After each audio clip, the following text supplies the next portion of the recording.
ओम M ह्रीम क्लीम ब्रह्मचारिणे नमः। जय माता दी दोस्तों। माता ब्रह्मचारिणी की कृपा आप और आपके परिवार पर सदा ही बनी रहे। चैत्र नवरात्र शुरू हो चुके हैं और आज नवरात्रि का दूसरा दिन है। नवरात्रि के दूसरे दिन माँ ब्रह्मचारिणी की पूजा का विधान है। आज के इस वीडियो में हम जानेंगे माँ ब्रह्मचारिणी का स्वरूप, पूजा का महत्व, माँ ब्रह्मचारिणी की पूजा विधि, माँ का बीज मंत्र, माँ के प्रिय भोग और माँ ब्रह्मचारिणी की जन्म कथा। माँ दुर्गा की नव शक्तियों का दूसरा स्वरूप देवी ब्रह्मचारिणी का है। ब्रह्म शब्द का अर्थ तपस्या है। ब्रह्मचारिणी अर्थात तप की चारिणी, तप का आचरण करने वाली। ब्रह्मचारिणी देवी का स्वरूप पूर्ण ज्योतिर्मय एवं अत्यंत भव्य है।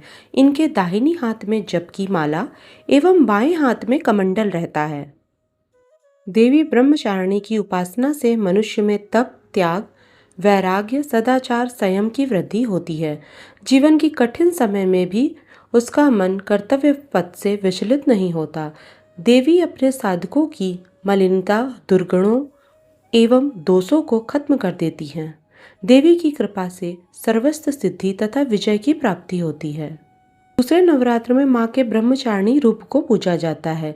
जो साधक माँ के इस रूप की पूजा करते हैं उन्हें तप, त्याग, वैराग, संयम और सदाचार की प्राप्ति होती है और जीवन में वे जिस बात का संकल्प लेते हैं उसे पूरा करके ही रहते हैं। ब्रह्मचारिणी देवी की पूजा विधि। देवी ब्रह्मचारिणी की पूजा करते समय सबसे पहले हाथों में एक फूल लेकर उनका ध्यान करें। इसके बाद देवी को पंचामृत से स्नान कराएं। फिर अलग अलग तरह के फूल, अक्षत, कुमकुम, सिंदूर अर्पित करें। देवी को सफ़ेद और सुगंधित फूल चढ़ाएं। इसके बाद माँ का प्रिय भोग चढ़ाएं और आचमन कराएं। प्रसाद के बाद पान, सुपारी भेंट करें।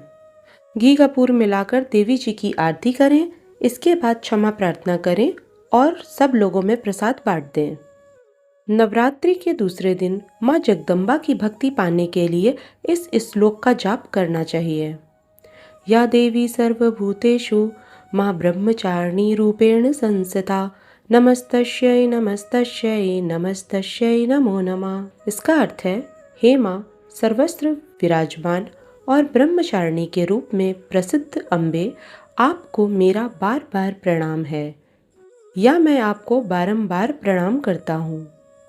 माँ भगवती को नवरात्र के दूसरे दिन चीनी का भोग लगाना चाहिए। माँ को शक्कर का भोग प्रिय है। ब्राह्मण को दान में भी चीनी ही देनी चाहिए। मान्यता है कि ऐसा करने से मनुष्य दीर्घायु होता है। माँ ब्रह्मचारिणी की पूजा करने से सभी काम पूरे होते हैं, रुकावटें दूर हो जाती हैं और विजय की प्राप्ति होती है। आइए अब श्रवण करते हैं माँ ब्रह्मचारिणी की जन्म कथा। अपने पूर्व जन्म में जब ये हिमालय के घर में पुत्री के रूप में उत्पन्न हुई थी, तब नारद के उपदेश से इन्होंने भगवान शंकर जी को पति के रूप में प्राप्त करने के लिए अत्यंत कठिन तपस्या की थी। इस दुष्कर तपस्या के कारण इन्हें तपश्चारिणी अर्थात ब्रह्मचारिणी के नाम से जाना जाता है। 1000 वर्ष उन्होंने केवल फल मूल खाकर व्यतीत किए और 100 वर्षों तक केवल शाक पर निर्वाह किया था। कुछ दिनों तक कठिन उपवास रखते हुए देवी ने खुले आकाश के नीचे वर्षा और धूप के भयानक कष्ट सहे। इस कठिन तपस्या के पश्चात 3000 वर्षों तक केवल जमीन पर टूटकर गिरे हुए बेलपत्रों को खाकर वे भगवान शिव की आराधना करती रहीं। इसके बाद उन्होंने सूखे बेलपत्रों को खाना छोड़ दिया और 1000 वर्षों तक वे निर्जल और निराहार तपस्या करती रहीं। पत्तों को भी खाना छोड़ देने के कारण उनका नाम अपर्णा पड़ गया।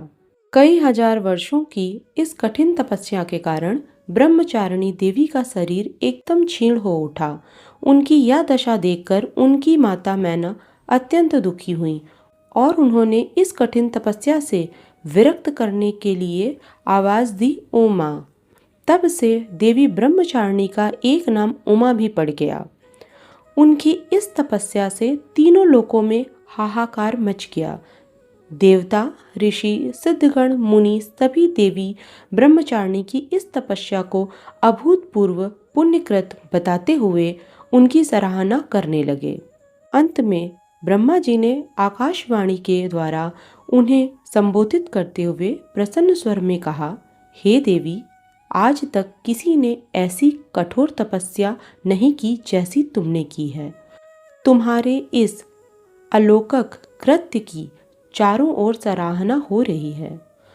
तुम्हारी मनोकामना परिपूर्ण होगी। भगवान शिव जी तुम्हें पति के रूप में अवश्य प्राप्त होंगे। अब तुम तपस्या से विरक्त होकर घर लौट जाओ। शीघ्र ही तुम्हारे पिता तुम्हें बुलाने आ रहे हैं। हमारे द्वारा दी गई जानकारी आपको पसंद आई हो तो वीडियो को लाइक और शेयर जरूर करें, और चैनल पर पहली बार आए हैं तो चैनल को सब्सक्राइब जरूर करें ताकि आने वाली वीडियो की अपडेट आप तक पहुंच सके।